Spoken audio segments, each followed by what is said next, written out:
अमावस्या, पुरुषोत्तम की अमावस्या। तुलसी की लकड़ी पानी में घुमाकर, लकड़ी नहीं हो तो माला तो होगी ही, जल में भ्रमण कराकर, जल में घुमाकर, तुलसी की लकड़ी को जल में डालकर स्नान जो करता है, मात्र घुमाना है, लकड़ी डालकर नहीं रखना है, घुमाकर अपने पूजन वाले स्थान पर रखना, या पानी में पहले से घुमा लो, उस पानी को ले जाकर डाल दो।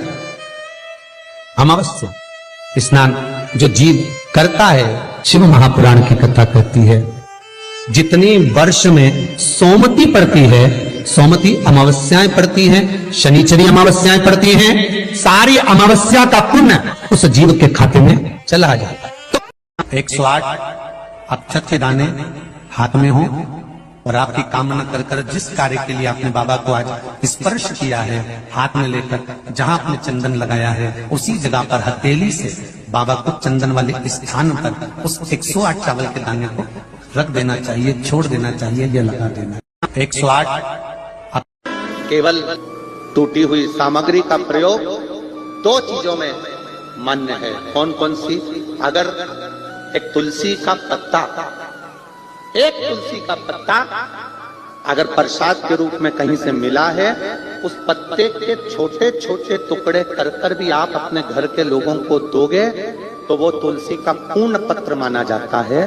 उसी तरह शंकर पर चढ़ी हुई बेलपत्र लाए और एक ही बेलपत्र मंदिर में मिली और घर में 10-12 लोग हैं तो उसके भी टुकड़े कर करके थोड़ा थोड़ा अगर घर के लोगों को दोगे तो पूर्ण बेलपत्र माना जाता है। एक तुलसी का पत्ता भगवान पर, ठाकुर जी पर चढ़ा हुआ, लड्डू गोपाल पे चढ़ा हुआ, कृष्ण जी पे चढ़ा हुआ, राम जी पे चढ़ा हुआ लेकर आए, आपको मिला प्रसाद के रूप में तुलसी का पत्ता, आपने वो पत्ता एक है, रहने वाले घर में 14-15 लोग हैं, तुलसी के पत्ते के छोटे छोटे टुकड़े कर कर, छोटे छोटे टुकड़े कर कर घर के लोगों को प्रसाद के रूप में दिया, उन्होंने पाया, उन्हें ठाकुर जी का दर्शन मिला। एक बेलपत्र मंदिर में चढ़ी हुई मिली, घर में तो 10-12 लोग हैं, बीमारी सबको है, तकलीफ सबको है, पर मंदिर में इतनी बेलपत्र मिलती नहीं है, एक बेलपत्र मिली, हमने उसी बेलपत्र के छोटे छोटे टुकड़े कर कर घर के 15 लोग हैं, 15 लोगों को जरा जरा सा दे दिया, अर्थात वो पूर्ण बेलपत्र का फल प्रदान करता है। जो पृथ्वी की परिक्रमा पहले कर कर आएगा,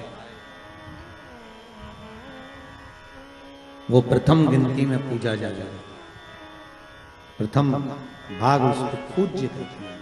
ठीक है, जाओ परिक्रमा कर कर आओ। अब गणेश जी महाराज बैठ गए चूहे पर, कार्तिकेय बैठ गए मोर पर। कार्तिकेय घर के बड़े थे, उनको ये बात भान नहीं थी, उनको ये बात का ज्ञान था। तो कार्तिकेय जी ने कहा अगर माता पिता का कहना नहीं मानेंगे तो अच्छा नहीं लगेगा। तो कार्तिकेय जी तुरंत मोर पर चढ़कर और परिक्रमा करने निकल गए। भगवान ने तुरंत वर दे दिया, प्रथम गिनती में तुम गिने जाओगे, तथास्तु।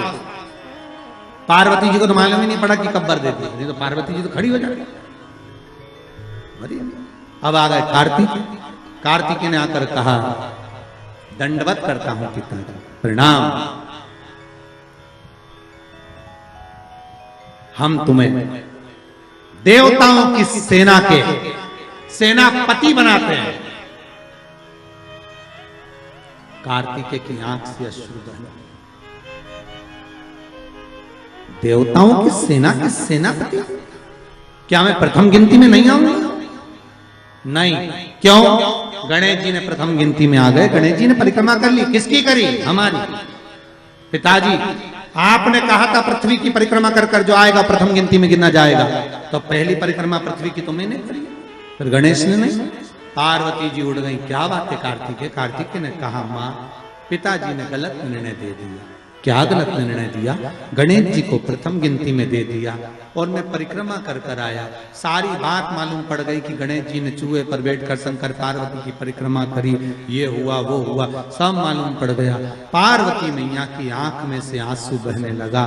पार्वती उठकर खड़ी होकर शंकर भगवान से बोली, प्रभु बहुत भोले हो आप, इसलिए आपका नाम भोला शंकर है, बहुत भोले। एक बेटे को भेज दिया पृथ्वी की परिक्रमा करना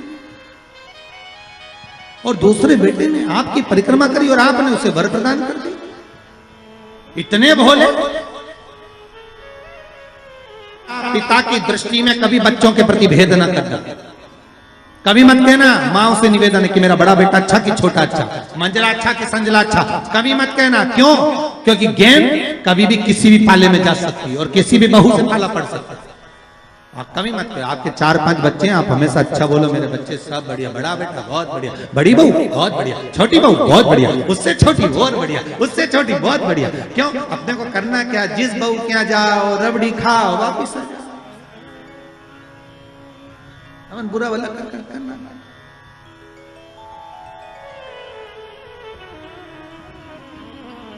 बहुत बढ़िया, क्या चलता।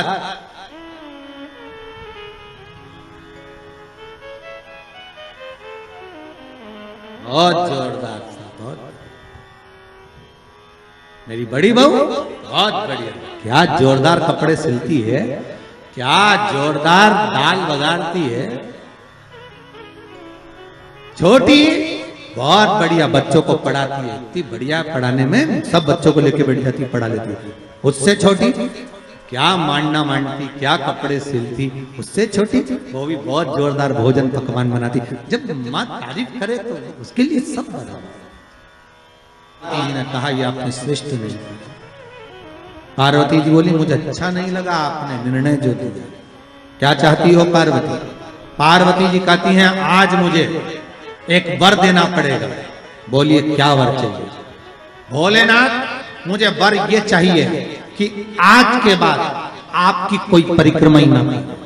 मुझे वर दे दो कि शंकर की परिक्रमा कभी नहीं हो।